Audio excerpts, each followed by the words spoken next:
pagsapit ng dilim sa hating gabi.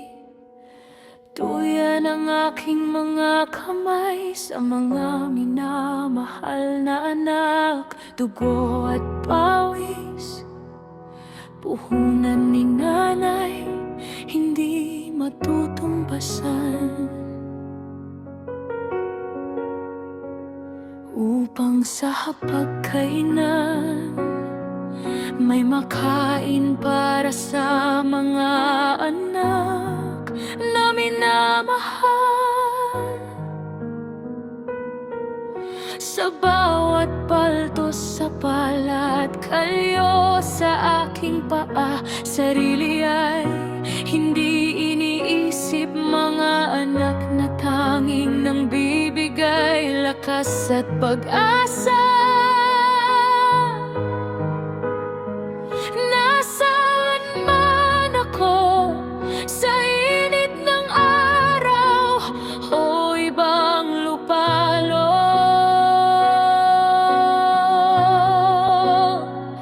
ang tanging dalangin kayo'y maging sakop ng yakap at pangarap.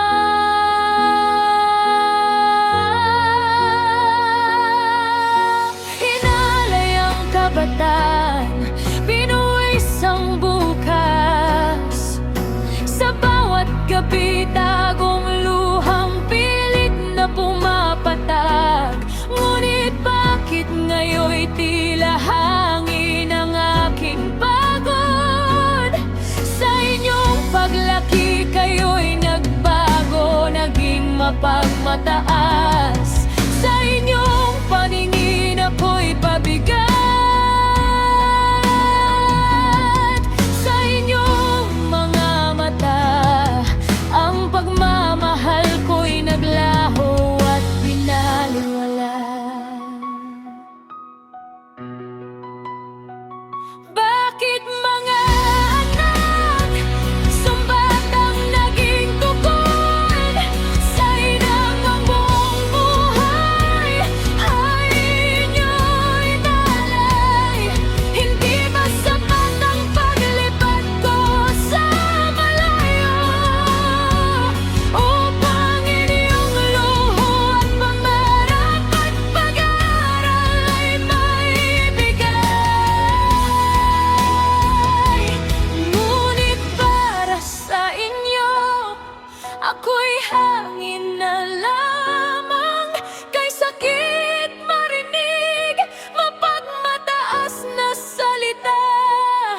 Sa gitna ng pagod, puso ko'y tila nagdurusa.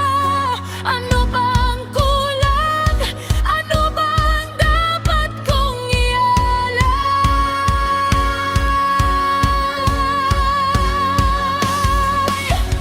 upang makita ninyo na kayo ang aking buhay? Huwag ninyong hayaan ang pagkakataon ay lumipas, na ang aking boses ay mapas sa paghahanap.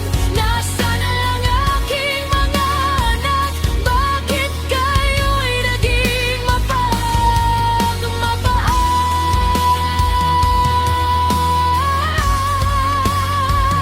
Ang yakap ninyo aking kailangan, tulad ng kayo'y musmus pa. Sana'y mapagtanto ninyo bago pa man ako mawala.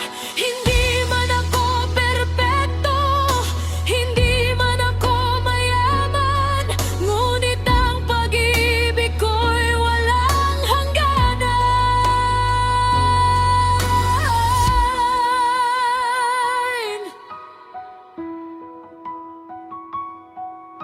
Dahan-dahan paghina ng musika,